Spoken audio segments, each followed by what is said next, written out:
We're pleased to meet with you to discuss our practice of payola. As you know, the music industry is getting more competitive. With overproduction, it is difficult for us to commercially break even. Everything we've done is in the company's best interest. We will now take questions.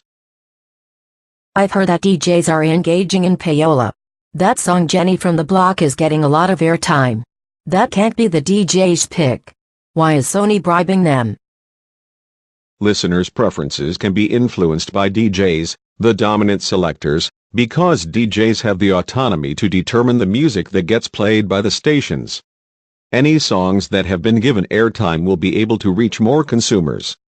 Consequently, the DJs have the ability to amplify value co-creation, so a strong relationship with them will grant us more airtime and ultimately greater sales. Are your peers taking part in similar behavior? We do not believe that peer selectors, record companies such as EMI and Universal, decide quality standards in this market because listeners place greater trust in DJs' expertise. However, we maintain relationships with record companies and artists to stay aware of their practices and develop our competitive advantage. Don't you think it's unfair to manipulate consumers' trust? We value our consumers. Our relationship with them allows us to continue to sell our music. Consumers, as market selectors, select songs based on their preferences. Still, expert legitimacy can affect purchase intention and consumers' song preferences. We try to keep payola confidential between our company and the DJs, who have the expert legitimacy and authenticity. How does authenticity affect value creation for Sony? Authenticity means having a knowledge of the product category and history. Sony has always stressed the importance of authenticity. The selection system has moved away from market selection to expert selection, implying that DJs play a more substantial role because they have a greater understanding of this product category, namely music. If there are no additional questions, we promise to further discuss this issue at our next board meeting. Thank you.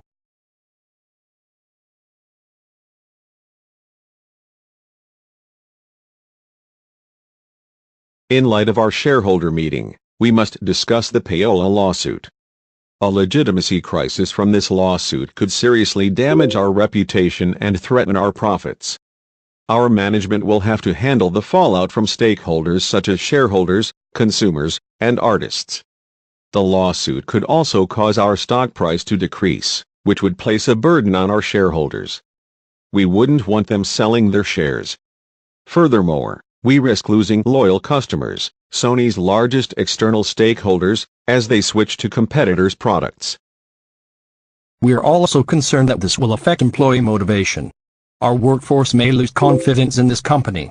Lower profits could make them doubt their job security or cause them to leave Sony.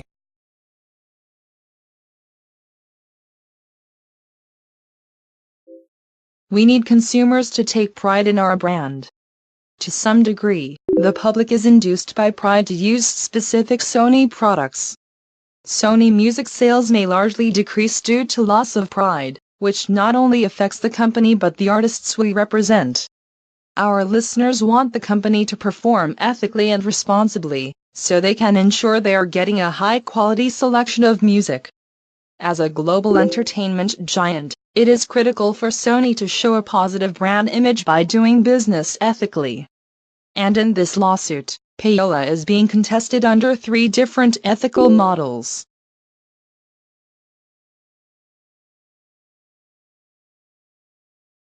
Therefore, it is vital to satisfy all stakeholders' goals. Otherwise, stakeholders will not continue to invest in us. In order to salvage our reputation and mitigate economic damage for all, let's try to settle this lawsuit as quickly as possible.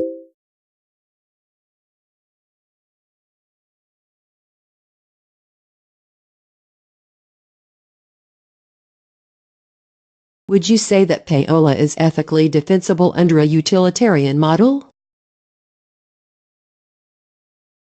Yes. Payola maximizes the majority of stakeholders' interests. For Sony's internal stakeholders, Commercial benefits of payola outweigh legal risks. These benefits are so substantial that even renowned economists argue in favor of legalizing payola.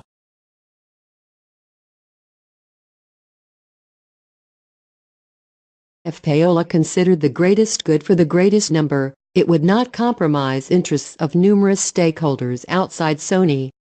The stakeholders internal to corporations who don't use payola, as well as the millions of consumers who listen to the radio each week, clearly represent the greatest number. Let's look at moral rights. Can payola be defended using this model? The fundamental rights of the stakeholders are still warranted. The practice of payola only violates transparency, one of 6 moral rights. The other 5 are life and safety, privacy, conscious freedom, expression freedom, and private property. Therefore, payola is not morally incorrect, as stakeholders' rights are still being protected. Nonetheless, you concede that payola does compromise radio listeners' right to transparency, which can be defined as the right of stakeholders not to be intentionally misled by information. Wouldn't you agree that Sony misled radio patrons into thinking that songs on the radio are DJ selections of high-quality music, rather than influenced by bribery? Yes. Therefore, the moral rights model is not entirely upheld. What about the justice model? Payola only benefits Sony stakeholders and the DJs who receive bribes. This unfairly burdens smaller record companies and their artists, whose songs do not have similar mass marketing opportunities. Do you think there is any reasonable defense for payola here?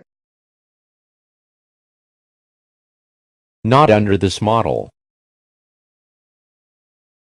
Then it is reasonable to conclude that payola is unethical, as any defenses under the utilitarian or moral rights models are flawed. Moreover, payola is completely indefensible under the justice model. Nothing further.